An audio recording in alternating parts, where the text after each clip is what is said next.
Hello and welcome to my Sprint 5 video. We had a lot of assignments due for the multi-threading class this week, so there are things I didn't get to, but I will just go through what I did. I got on the terrain tasks 1 through 5 done. We can see, 1 through 3 done. So as you can see, I have the terrain model, which took a lot more work than I thought it would. Obviously, we have the task 1, the point going down from the model.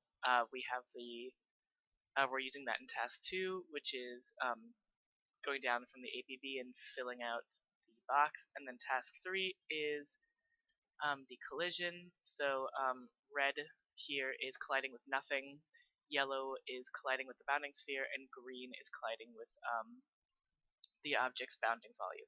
So we go up the hill, we get some yellow going, and then up at the top here, we get some green.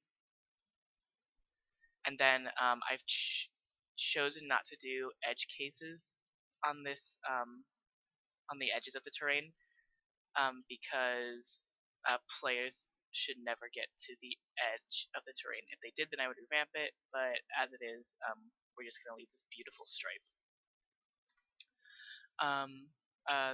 The terrain header, and then just a lot of code from the graphics class, and then some tiered collision stuff for the collision. For the engine? Oh.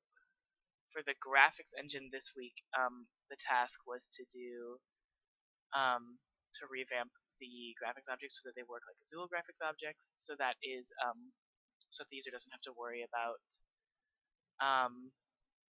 setting things to context, working with that. What I want to do is clean up the draw call. So here is the draw for my demo, and as you can see, it's just graphics object, render, camera. That's all that there is, and that is taken care of by the engine now. Doing this showed me a few other things that I want to do with the structure. I have to figure out exactly how I want to, if I want to, what parts of my engine I can make accessible. Like a singleton, I was toying around with having the engine base class be a singleton, but having the derived class be something else. I don't know. It's late, and I have to think about it more. One other thing I noticed while I had to do this wireframe class for this little bounding sphere, and I noticed that our rasterizer, I believe, is set up, and our depth stencil is set up to not render the back of the sphere.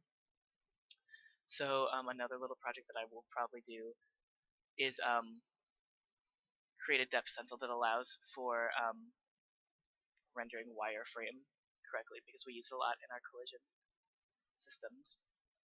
And then just